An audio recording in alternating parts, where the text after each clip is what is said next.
देखो, हम लोगों ने कल ए और एन का फॉर्म, मतलब ए और एन का यूज सीख लिया था, सब कुछ आप लोग को बता दिया था मैंने। तो आर्टिकल में हम दो तरह से चीजों को सीखते हैं। पहले कि ए और एन किसके पहले लगेगा, लेकिन अब हमको ये देखना है कि हम लोग कहाँ यूज नहीं कर सकते। अगर मैं जो रूल बताऊंगा इन सिचुएशंस पे आप और ए और एन का यूज करते हो तो आपका आंसर गलत हो जाएगा। ठीक है, तो इन चीजों का ध्यान रखना है और इसका मुंह बंद करके रखना। ठीक है, ए और एन का यूज हम कहां कहां नहीं कर सकते हैं, अब उसके रूल्स देखेंगे। No use of a and an, no use of a और एन, कहां कहां हम नहीं कर सकते। मैं एक एक करके रूल बताता हूं। देखो, कभी भी प्रॉपर नाउन के पहले, ठीक है, प्रॉपर नाउन के पहले, ठीक है, before any proper noun we don't use a और एन। हम ए और एन का यूज नहीं करते। ठीक है, जैसे देखो, मैं कहूं we live in a Delhi, गलत हो जाएगा। ठीक है, मैं कहूं we live in a India, India और दिल्ली प्रॉपर नाउन है कि नहीं है, है ना? तो इसके पहले हम लोग ए नहीं लगाएंगे। प्रॉपर नाउन क्या होता है? जो एक होता है। दिल्ली और इंडिया भी तो कोई एक ही है ना, नेम है। तो नेम क्या होता है? प्रॉपर नाउन होता है। अब जैसे मैं और लगा सकता हूं, और भी कुछ बता सकता हूं। A Ram is a bad boy. तो राम जो है एक नेम है। पर्सन, प्लेस, एनिमल और थिंग का जो नेम होता है वो प्रॉपर नाउन होता है। तो राम तो हमारा प्रॉपर नाउन है ना, प्रॉपर नाउन। और इसके पहले आप ए लगा रहे हो तो ये गलत हो जाएगा, हमको ये नहीं लगाना चाहिए। समझ रहे हैं? किसी भी पर्सन, प्लेस, एनिमल, थिंग, इन सबों का जो नेम होता है उसको कहते हैं प्रॉपर नाउन। याद है ना, बचपन में नाउन पढ़ा होगा आप लोगों ने, नाउन भी आगे जाके पढ़ाएंगे आप लोग को। तो उनके पहले अगर आप ए एन द ये सब लगाते हो, ए और या एन लगाते हो तो वो गलत हो जाएगा। ठीक है, ये सिंपल बात समझ में आ गई। लेकिन अब मैं जो अगला रूल बताऊंगा उसमें प्रॉपर नाउन होगा ना, फिर भी ए और एन लग जाएगा। देखो कैसे लग सकता है, वो भी सीख लेते हैं। अगर अभी उसको बाद में करते हैं। अनकाउंटेबल नाउन, देखिए, अनकाउंटेबल नाउन के पहले भी ए और एन नहीं लगाते। अब आप कहेंगे सर अनकाउंटेबल नाउन क्या होता है? अनकाउंटेबल नाउन उस तरह के नाउन को कहते हैं जिसको हम काउंट नहीं कर सकते। ठीक है ना, 1 2 3 4 इस तरह काउंट जिसको नहीं कर सकते उसको कहते हैं अनकाउंटेबल नाउन। जैसे देखो, गोल्ड, वाटर, राइस, है ना, ऑयल, पेट्रोल। अब मैं यहाँ एक चीज और बता, जिनको काउंट नहीं कर सकते उसको मेजर कर सकते हैं, तौल या नाप सकते हैं। अब ऑयल बेटा या पेट्रोल को लीटर में तौल नाप सकते हैं ना, मेजर कर सकते हैं। ऑयल को भी लीटर में, राइस को किलोग्राम या ग्राम में, केजी में, वाटर को भी लीटर में, और गोल्ड को भी हम, आपको पता है, कैरेट में, कैरेट में मेजर करते हैं, ग्राम में भी मेजर करते हैं। बिल्कुल सही। ठीक है, तो अब आपने देखा कि अनकाउंटेबल नाउन के पहले हम ए और एन नहीं लगा सकते। देखो मैं सेंटेंस बना के दिखाता हूं।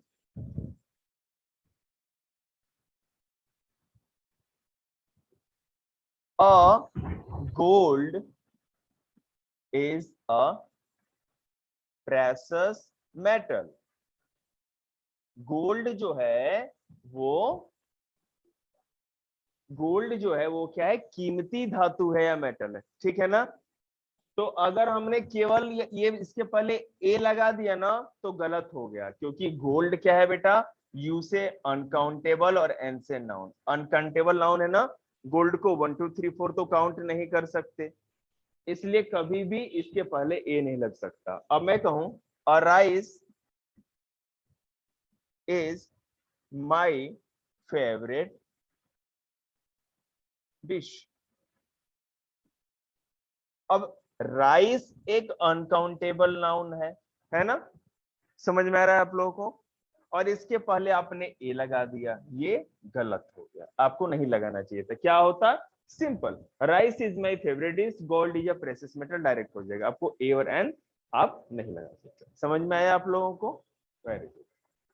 ऐसे जब मैं नोट्स दूंगा ना बेटा, तो उसमें बहुत सारे ऐसे नेम दिए हुए हैं जो अनकाउंटेबल नाउन के होते हैं, आपको सब कुछ समझ में आ जाएगा। मुझे याद दिला देना, है ना, मैं अपलोड कर दूंगा। अभी भेजे नहीं आर्टिकल के नीचे। अब आगे देखो, अगर मैं कहूं ए और एन का use kind of, sort of, type of, variety of के बाद नाउन के पहले नहीं होता। जैसे देखो, मैं लिखूं काइंड ऑफ ड्रेस, ठीक है, काइंड ऑफ ड्रेस, और भी बहुत सारा है, type of book,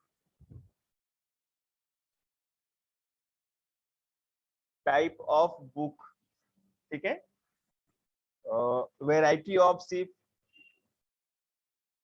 variety of ship,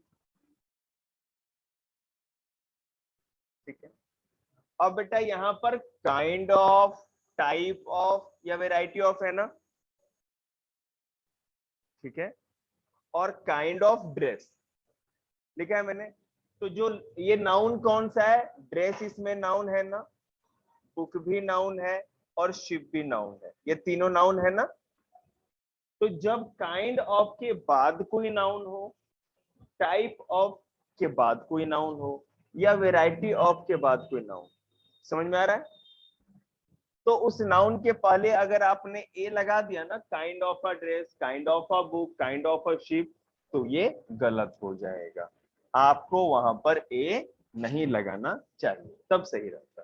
kind of dress सही है, काइंड ऑफ बुक भी सही है, वेराइटी ऑफ शिप भी सही है, ठीक है ना। आगे जिस भी बच्चे को समझ में नहीं आएगा वो बोल सकता है,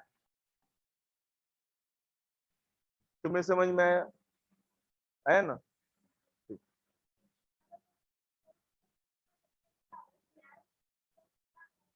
बता रहे हैं,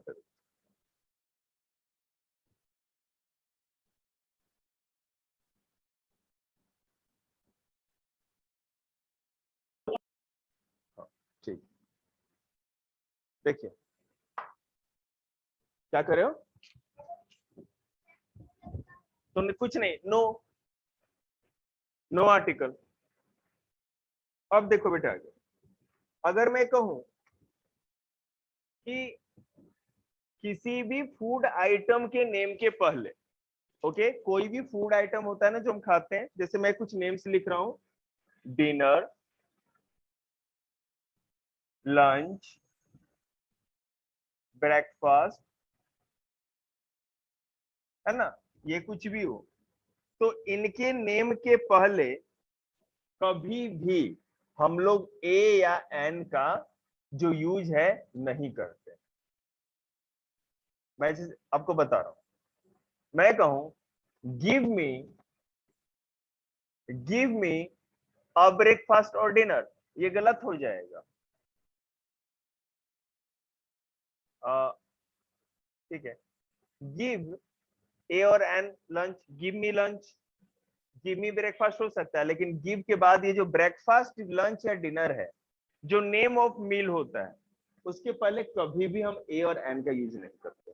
समझ में आ गया, ब्रेकफास्ट, लंच, डिनर ये सब कभी भी लिखा रहता है तो उसके पहले ए और एन का यूज करना गलत हो जाएगा, याद रखिएगा इस बात को आप लोग। आगे देखिए, अगर मैं बात कहूं post of post of, rank of, ठीक है, post of, rank of, title of, position of, ठीक है, पोजीशन ऑफ, जॉब ऑफ, अगर लिखा हो कहीं पर, ठीक है। तो इसके बाद जो भी नाउन आएगा, जैसे मान लो बेटा इसके बाद अगर आपको डैश दे दिया गया और जैसे पोस्ट ऑफ प्रिंसिपल दे दिया गया है ना, प्रिंसिपल दे दिया गया और यहाँ पोस्ट ऑफ अ प्रिंसिपल अगर आपने लिख दिया तो ये गलत हो जाए। आपको पोस्ट ऑफ प्रिंसिपल केवल लिखना होगा, ठीक है। यहाँ ऐसा नहीं कर सकते, पोस्ट ऑफ के बाद कोई भी नाउन अगर होगा तो उससे पहले आप लोग ए या एन नहीं लगा सकते, ठीक है। आगे देखिए, अगर द रैंक ऑफ है ना, rank of DSP, rank of और डीएसपी लगा दिया, सुनने में लगता है ना कि रैंक ऑफ और डीएसपी, तुरंत आदमी बोल देगा कि ये तो सही लग रहा है, ये गलत है। रैंक ऑफ डीएसपी होगा, रैंक ऑफ और डीएसपी नहीं होगा। क्लियर है?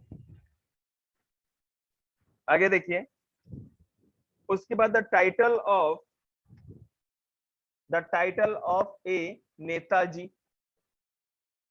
कुछ भी, नेताजी सुभाष चंद्र बोस या जो भी हो सकता है। अगर यहाँ आपने ए या कुछ भी लगा दी, ए और एन, तो ये गलत हो जाएगा। क्लियर है? अगर पोजीशन ऑफ प्यून, प्यून लगा दिया तो गलत हो जाएगा। जॉब ऑफ अ क्लर्क अगर लगा दिया तो भी गलत हो जाएगा। मतलब कि इस तरह के अगर फ्रेजेस आपके सेंटेंस में हो, post of, rank of, title of, position of या जॉब ऑफ, तो उसके बाद आने वाले नाउन से पहले कभी भी ए और एन हम लोग लगाते ही नहीं। क्या? क्लर्क, क्लर्क, क्लर्क मतलब कि वो होता है ना कर्मचारी जो काम करते हैं, फाइल देखते हैं ऑफिसों में, उनको सर क्यों नहीं लगाते? इसलिए नहीं लगाते क्योंकि पोजीशन ऑफ प्यून का मतलब है ना, आप किसी एक को नहीं दिखा सकते। कब लगा सकते हैं वो मैं बताऊंगा, जब कभी भी आप इसको पर्टिकुलराइज कर देंगे। जितने भी रूल मैंने बताए हैं रूल, कि यहाँ ए और एन नहीं लगाया जाएगा। अरे तुम चुप क्यों नहीं रहती हो लड़की, इसको मुंह बंद करो इसको। कोई भी, एक सेकेंड पर, इन सबों के पहले तब आर्टिकल ए और एन लगेगा जब पर्टिकुलराइज कर दिया जाएगा। मतलब केवल एक प्रिंसिपल की बात हो, केवल एक स्पेसिफिक डीएसपी की बात हो, तब ए और एन लगेगा, नहीं तो नहीं लगेगा। वो मैं आगे जाके रूल में भी सब कुछ बताऊंगा कि कहां कहां कैसे लगेगा। ठीक है, अभी आपको बस ये याद रखना है कि हमें लगाना नहीं है, बस। आगे देखिए, अगर केवल एडजेक्ट, किसी सेंटेंस में केवल एडजेक्टिव दिया हो, जैसे देखो, ही इज एन ऑनेस्ट।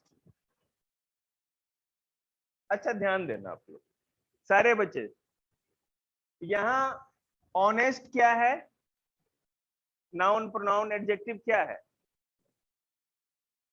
किसी को पता नहीं क्या है? एडजेक्टिव।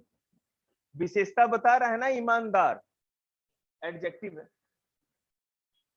इस सेंटेंस में ऑनेस्ट एक एडजेक्टिव है और अकेला एडजेक्टिव है। जब एडजेक्टिव नाउन के साथ लगा हो तो बात अलग है। अगर मैं, और यहां दूसरा सेंटेंस में लिख रहा हूं, he is an honest clerk,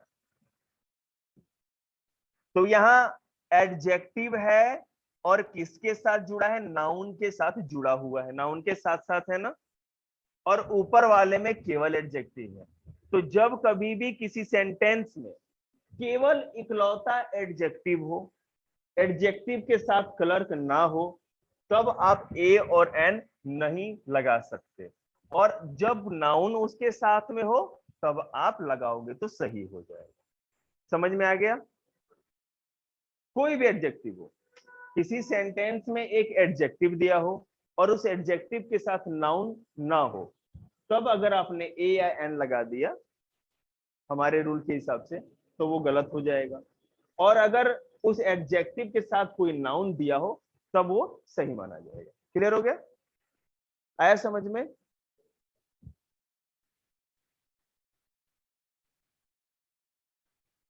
देखो मैं इसका जो टेस्ट बनाऊंगा ना, दो टेस्ट बनाऊंगा, एक छोटे बच्चे के लेवल का जो छोटे बच्चे कर सकते हैं,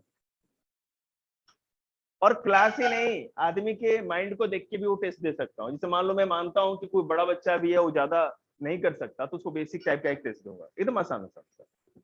और जिनको लगता है कि उन्होंने ये सीख लिया आर्टिकल, उनके लिए धुरंधर वाला जबड़ा तोड़। आगे देखिए,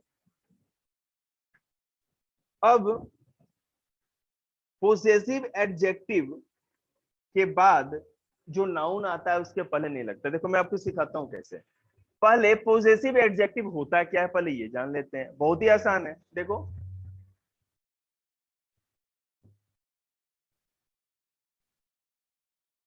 पोसेसिव एडजेक्टिव, जिसको भी पढ़ने में मजा नहीं आ रहा ना, सीधे उठ के चले जाना, तमाशे मत करना कोई भी। अगर पलट के देख लिया मैंने ना कि बातचीत कर रहे हो, दाएं बाएं कर रहे हो, सीधे उठा के बाहर फेंक दूंगा। पोसेसिव एडजेक्टिव पहले होता क्या है? देखो हमें पता है ना कि माई, आवर, योर, ठीक है, हिज, हर, देयर, ठीक है। अब आप लोग को पता है माई का मतलब होता है मेरा, this is my book. Our का मतलब होता है हमारा, छोटे बच्चों के लिए लिख देता हूं। योर का मतलब होता है तुम्हारा। हिज का मतलब होता है उसका, बॉय के लिए, ठीक है। हर का मतलब होता है उसकी, मतलब लड़की के लिए। और देयर का मतलब होता है उनका या उनके। क्लियर है? ये तो पता है। ये सारे जो वर्ड्स हैं, पोजीशन का मतलब अधिकार, माई मतलब मेरा, तो मेरा अधिकार है ना, मेरी बुक है, मतलब ऐसा थोड़ी है कोई आप छीन के भाग जाओगे तो फिर मैं आपको मुक्का मार दूंगा, है कि नहीं? छोटे बच्चे के हाथ में चॉकलेट हो, अब छीन के दिखा दो, ऐसा बुड़का भरेगा ना तीखे दांतों वाला, पूरा जहर उतार देगा, है कि नहीं? तो पोसेसिव एडजेक्टिव का मतलब क्या हुआ? जिस पर जो आपका अधिकार दिखाता है। माई मतलब मेरा, अधिकार दिखा रहा है। आवर मतलब हमारा, ये भी अधिकार की बात हो रही है, पोजीशन की बात हो रही है। योर मतलब तुम्हारा, ये भी अधिकार की बात हो रही है, ठीक है। हिज मतलब उसका, हर मतलब उसकी, देर मतलब उनका, ये सारे अधिकारों को दिखा रहा है ना, पोजीशन को दिखा रहा है। तो मेरा रूल ये कहता है कि अगर कहीं भी आपको सेंटेंस में पॉजिटिव एडजेक्टिव दिख जाए, तो इन पॉजिटिव एडजेक्टिव के बाद अगर मान लो कोई भी नाउन हो, मैं करके दिखाता हूं।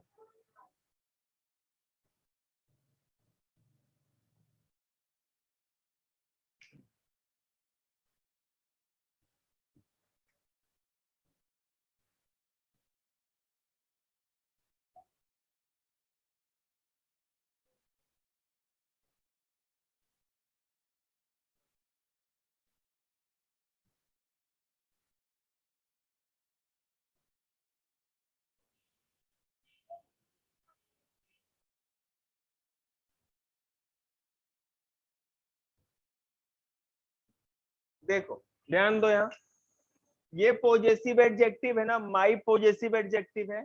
माई मतलब मेरा, बताया था ना। और इस माई के बाद मैंने, माई शर्ट नहीं कहते हैं, दिस इज माई शर्ट, तो माई के बाद हमने शर्ट लिखा तो नाउन है, तो ये पॉजिटिव एडजेक्टिव है। इसके बाद हमने नाउन लिखा, तो इस पॉजिटिव एडजेक्टिव और इस नाउन के बीच में कभी भी हम ए या एन नहीं लगाएंगे, गलत हो जाएगा। This is my a book, this is my the book, this is my an umbrella कहते हैं क्या? कहते भी नहीं है, ये तो ऐसे सेंस भी नहीं बनता। आवर अ विलेज गलत हो जाएगा, ठीक है। योर अ पेन ये भी गलत हो जाएगा। रूल बस यही है, अगर पॉजेसिव एडजेक्टिव सेंटेंस में हो और उसके बाद अगर कोई नाउन हो तो नाउन से पहले ए और एन हम नहीं लगाएंगे, ठीक है। वो तो डिपेंड नहीं, नाउन के बाद कैसे लगा, तो सेंटेंस ही खत्म हो जाएगी, ऑब्जेक्ट है ना ये। ए या एन हम लोग नहीं लगा सकते, ठीक है। आगे देखिए, आप लोग को ये नोट्स मिल जाएगा ना, तो और भी आसान हो जाएगा समझना। और हाँ, जो नोट्स है हिंदी इंग्लिश दोनों मिक्स है, समझ रहे हैं ना, तो आपको समझने में दिक्कत नहीं होगी, बहुत अच्छी तरह से समझ में आ जाएगा। बोलो क्या, अभी बाद में, अभी तो पढ़ा लो ना, अभी 7 बजे तक टाइम है हमारे पास। चलिए अब देखिए,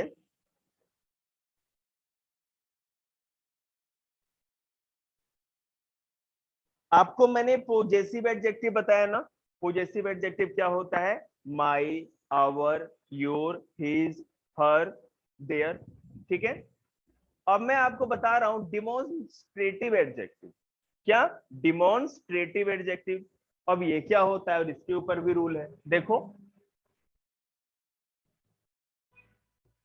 demonstrative adjective,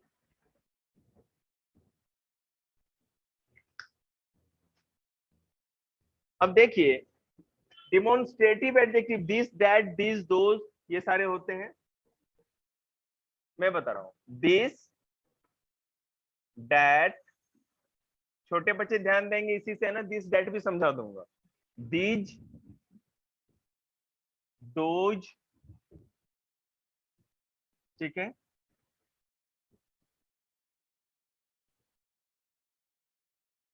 such, the same, the other, another, or certain, any, ठीक है। ये सर, तो समझ गए। दिस मतलब कि यह जो नजदीक का होता है, दैट मतलब कि वह जो दूर कोई चीज होती है, किसी एक चीज के लिए बचपन में हम लोग यूज करते थे। दीज मतलब नजदीक में बहुत सारी चीजें, है ना। These are my, these are my books मतलब जो नजदीक में हमारी सारी बुक्स है उसके लिए कर सकते हैं। Those, those are my cars मतलब वो जो दूर खड़ी है हमारी गायें हैं। समझ में आ रहा है लड्डू। सच मतलब ऐसा, द सेम मतलब एक जैसा, ठीक है। द अदर मतलब कि दूसरा, अनदर मतलब भी दूसरा होता है, सर्टेन मतलब कि कुछ खास, और एनी मतलब कोई। अब देखो इससे हमारा रूल क्या बनता है उसके ऊपर फोकस करें। देखिए, दिस अगर डिमॉन्स्ट्रेटिव एडजेक्टिव लिखा हुआ हो और उसके बाद कोई भी नाउन आता है, तो नाउन के पहले ए या एन का हम लोग यूज करेंगे ही नहीं, गलत हो जाएगा, ठीक है। दिस हाउस होगा, दिस अ हाउस नहीं होगा, ठीक है। दैट अ बुक गलत हो जाएगा। एनी, एनी पेन हो जाएगा, कोई भी पेन, लेकिन एनी अ पेन गलत हो जाएगा।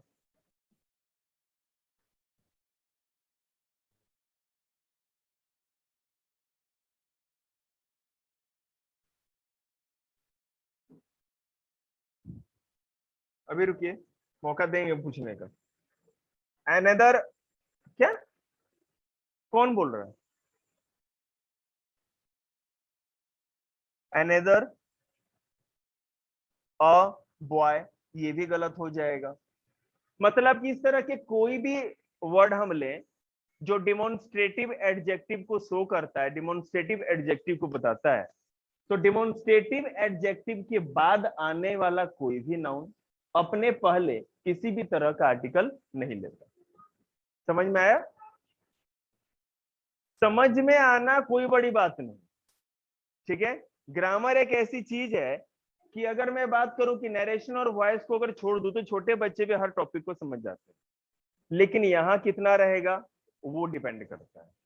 और यहाँ रखने का मेरे पास है ना 556 तरीका है, देखते हैं कौन सा आपको सूट करता है। दवाएं तो डॉक्टर के पास बहुत सारी होती है ना, ठीक है, कड़वी दवा, मीठी दवा, हर तरह की दवा है। छोटा बच्चा आएगा तो उसको है ना कैप्सूल नहीं दे देते या टैबलेट नहीं देते, उसको मीठी दवाई देते हैं, बुखार के लिए देते हैं ना। और कोई अगर अच्छा खासा बड़ा आदमी आ गया तो वो चिंता नहीं करते, उनको कड़वी लग रही है मीठी, जान दो, वही सारी बात है। तो चिंता मत करिए, किसी भी बच्चे को मीठी दवा नहीं मिलने वाली, क्योंकि बच्चा तो कोई है ही नहीं है।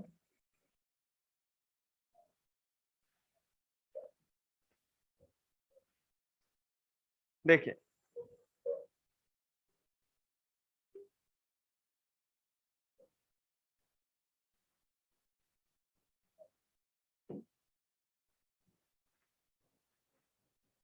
अब जितने भी मैंने करा दिए आप लोग की स्कूल और सिलेबस के हिसाब से, ए और एन का यूज इतने पे खत्म होता है, ठीक है। कुछ 2 4 10 रूल होंगे जो डिफिकल्ट वाले भी हैं, तो नोट से मिलेगा, आप पढ़ के भी देख सकते हो, ना समझ में आया तो। अब मेरे पास 2 तरह का नोट्स है, एक तो ये डिजिटल वाला जो कि प्रिंटेड है, ठीक है, और दूसरा है मेरा हैंड रिटन। मैं दोनों अपलोड कर दूंगा, ठीक है। आपको जिसमें अच्छे से समझ में आता है आप उसके पढ़ सकते हो, लेकिन टेस्ट में आपके पास चॉइस नहीं, आंसर सही ही लिखना, गलत नहीं लिखना, ठीक है। टाइम ऑफ होने वाला है, सारे बच्चे फिर से ज्वाइन कर लेना, मैं लिंक भेज रहा हूँ फिर से, ठीक है। अब ओके द सर। का